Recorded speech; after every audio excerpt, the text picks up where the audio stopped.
Ako si Andre, 23 years old, pangalawa sa pangalan. Ako si Janrik, 16 years old, pangatlo sa magkakapatid. Ako si Carl, 15 years old, pang-apat sa magkakapatid. Ako si Renz, 13 years old, pang-5 sa magkakapatid.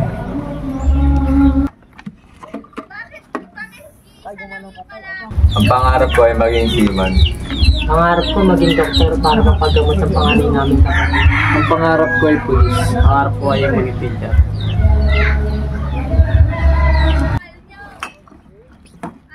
Nag-iipon lang. Nangangalakal kami para magkaroon ng pera at magkaroon ng pagkain sa pang-araw-araw, tapos yung sa pag-aaral namin para makapag-aral, kaya nangangalakal kami ng mga basura. Sa isang mundo na minarkahan ng pag-unlad at pag-unlad ng teknolohiya, mayroong isang malupit na katotohanan na kadalasang hindi napapansin. Ang kalagayan ng milyong-milyong bata na nakulong sa siklo ng child labor. Ito ang tinig ng mga hindi nakikita, ang mga bata na maagang iminulat sa lupit ng mundo at realidad. Mga batang ipinagkaita ng tadhana ng buhay na dapat mayroon sila bilang mga bata lamang.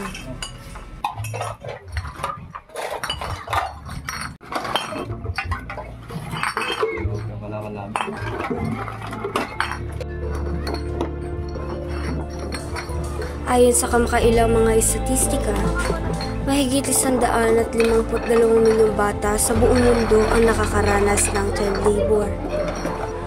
Pinagkaitan ng kanilang karapatan sa edukasyon, paglalaro at masaganang buhay.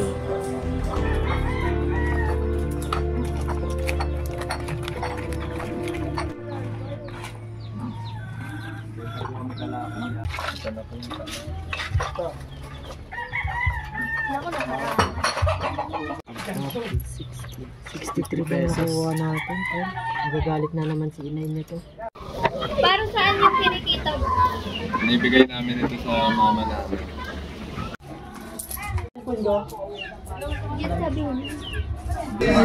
Yung kung ano yung kinita nila ng araw na yun din yung gagamitin namin pang budget sa isang araw lang rin. Tapos kapag may natira, yun yung gagamitin ko para palaguin.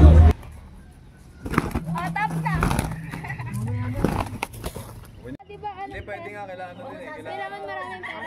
Kailangan siya lamar. 250 yung kayo.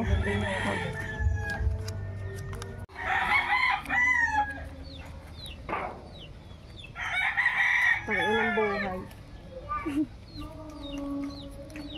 Taliwas sa realidad na positibo ang pagbubunga ng makabagong panahon, mayroon pa ring napag-iiwanan.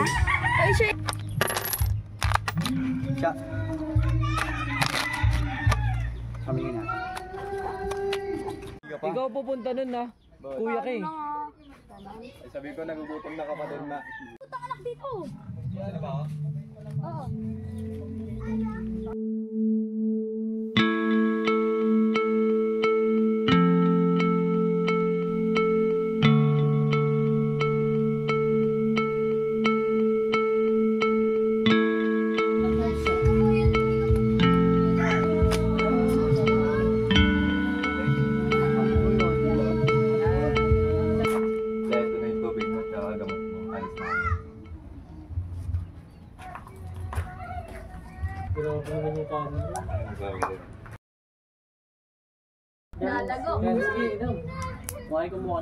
Ako si Nena, panganay sa mga magkakapatid, 26 years old. Pangarap ko sanang maihahon sa hirap ng buhay yung magulang at kapatid ko, kaso hindi ako pinalad kasi nagkaroon ako ng sakit na polio.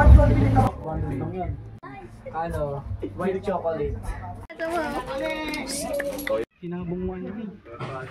Mula sa mapanganib na industriya hanggang sa gawaing bahay, ang mga batang ito ay nagpapagal sa katahimikan. Ang kanilang pagkabata ay nawawala bawat araw na lumilipas. Manok ko ba? Gusto ko makapagtapos para matulungan ko ang aking mga kapatid at ang aking magulang. Ako gusto ko mapagtapos para magamot ko ang aking kapatid na may sakit. Ako gusto ko makapagtapos para makatulong sa aming pamilya. Ako gusto ko mapagtapos para matulungan ko din mga batang hindi napag-aral ng maayos. Apelido na din sulat, di ba?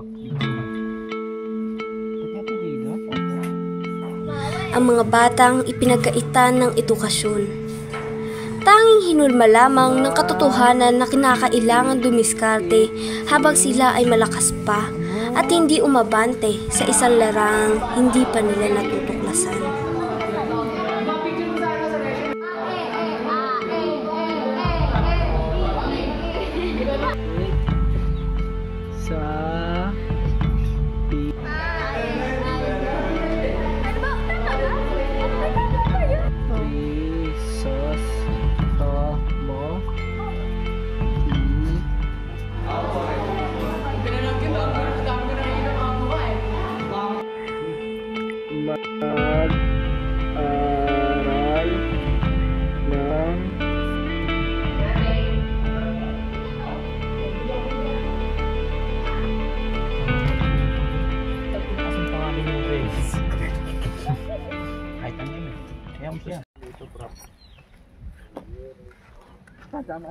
Ito ang katotohanang hindi nakikita at ang mga boses na hindi naririnig.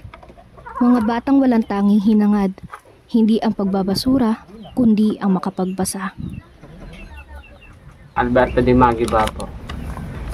19 po. Bata pa lang po ako, wala na po sila. Kung mabibigyan po ako ng oportunidad na makapag-aral, mag-aaral po ako. Wala po. Ayos na po akong ganito. Sumasaya po ako, nakakuha po ako ng makakain, nakabenta. Masayos po na ganito na lang. Kahit pa paano nakakain na sa araw-araw. Ang mga batang walang ibang hinangad kundi ang buhay na dapat na kanila'y natatamasa ay kapit na lamang sa pag-asa na palang araw makakamit nila.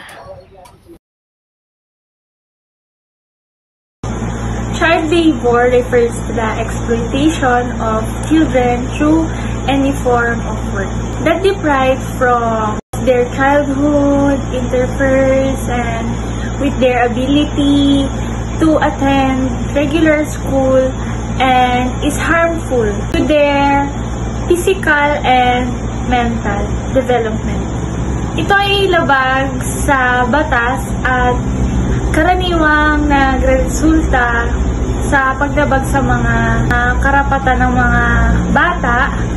Ang mga trabahong ito ay maaaring mapanganib, maaaring magdulot ng pinsala sa kalusugan, edukasyon, at pangkalahatang unlad ng mga bata. Mahalaga ang edukasyon para sa pag-unlad at pagbibigay ng oportunidad sa mga bata. Sa pamamagitan ng edukasyon, nakakuha sila ng mga kakayahan at kaalaman sa kinakailangan para maging produktibo sila at maunlad sa hinaharap. Nagbibigay daan ng edukasyon sa kanila para maunawaan ang mundo, magkaroon ng malawak na pananaw at magkaroon ng pagpapahalaga sa sarili at sa iba. Pero kasi ang trabaho ay mahalaga rin.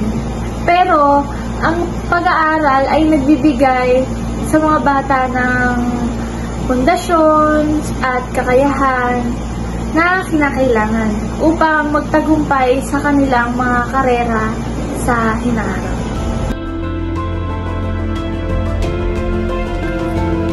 Kaya